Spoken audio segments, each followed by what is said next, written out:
One of the most interesting questions this year I've gotten is how do you view the running backs in 2025 seasonal drafts?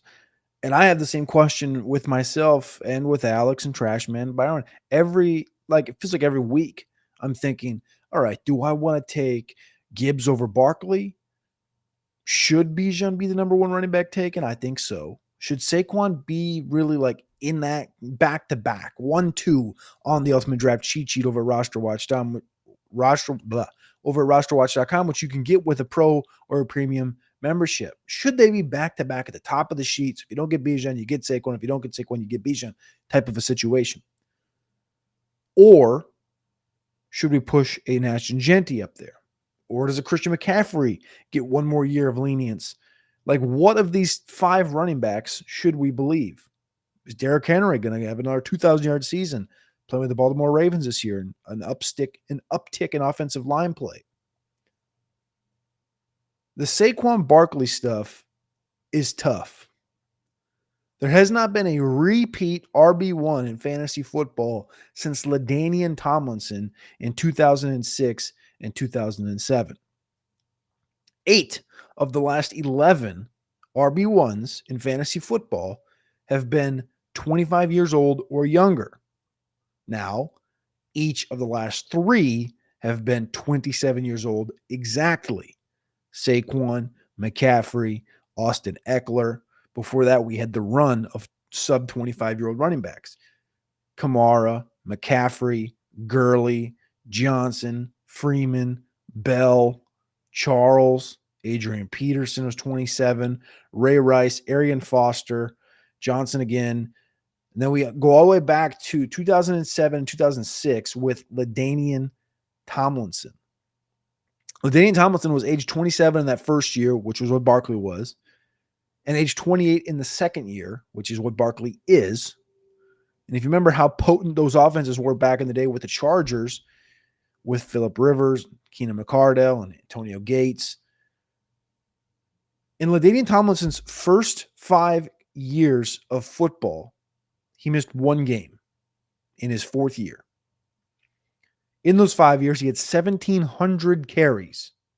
1,700 carries. Over 2,000 touches, 2,044 touches to be exact. In 5 seasons, that was before the age 27 RB1 year. Saquon Barkley has been in the NFL for 6 seasons leading up to this past season. In those 6 seasons, he was obviously injured in 2020 with the ACL. The next year, he missed a couple of more games. He's played 74 games, which is honestly just 5 games fewer than LaDainian Tomlinson, but in a 2-year longer window. 1,200 rush attempts.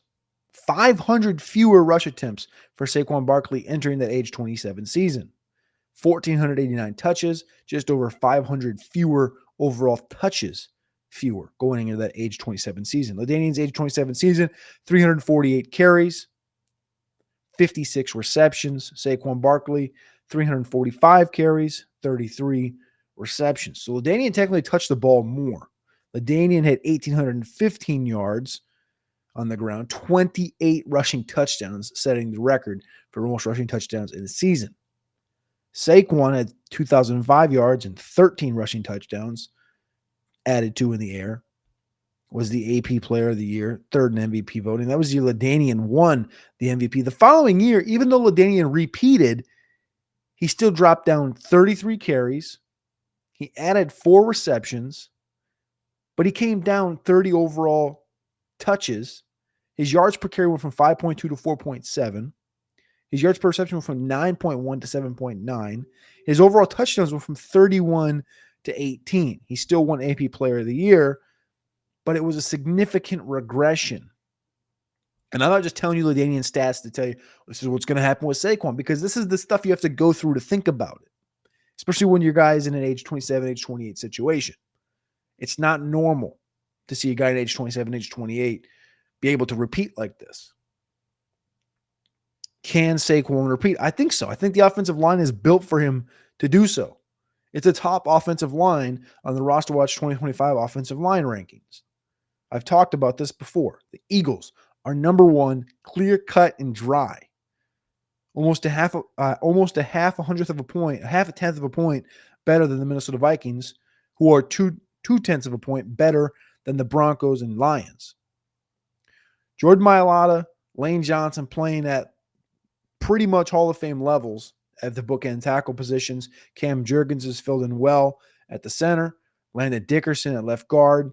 And now Tyler Steen is expected to take over full-time for Mekhi Becton, who played there at right guard in 2024. The Big Ogre went to the Chargers to now block for Omarion Hampton. Eagles are the best offensive line in football. That's not a question. Coming off a Super Bowl championship, they still got Jalen Hurts, still got A.J. Brown, Devonta Smith, Dallas Goedert, and they're adding weaponry. Can Saquon repeat? Will he repeat 22 points per game? I'm not sure about that. Can he drop down to an 18-19 and reasonably finish in the top 3 or 4 at the position? I think so. You go back to his rookie season, he averaged 24 points per season with the Giants. He dropped down to 18.8 the next year, running back 7. He got back in the top 5 in 2022, 17.8 fantasy points per game. This last year, 22.2 fantasy points per game.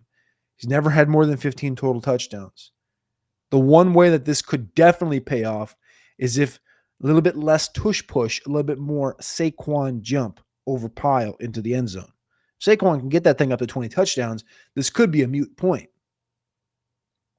The fact that he could regress from 345 to 300 carries, still have 1,700 yards or 1,600 yards, but then end up in the end zone 20 times could make this a moot point. The thing about Jahmyr Gibbs is that Gibbs is competing with a David Montgomery. He's got a good offensive line, not great. Ashton Jeanty, though, if he can stay healthy with Las Vegas, makes it interesting because Ashton Jeanty just came off of a historic college season. But can he take the 400 touches? The only obvious answer to compete for the RB1 spot right now is Bijan Robinson, unless you want to think a little bit further down, like the Jonathan Taylor conversation. You know, maybe you want to go further down for a bigger value. I don't know if you're thinking about like a rookie or something, like Omarion Hampton, if Najee doesn't play. But outside of Bijan, it should be Saquon. We should trust that Saquon belongs as running back 2 here. History would tell us he's probably not going to repeat as RB1. But when you check at just what Saquon has returning for him, elite offensive line, top of the line surrounding cast, probably more rushes inside the 5-yard line to the 10-yard line, more opportunities to score touchdowns. If it's not Bijan in 2025, it almost has to be Saquon Barkley. This is Anthony Richardson. You're listening to RosterWatch. This is A.J. Brown, and you're listening to RosterWatch. This is Josh Allen, and you're listening to RosterWatch.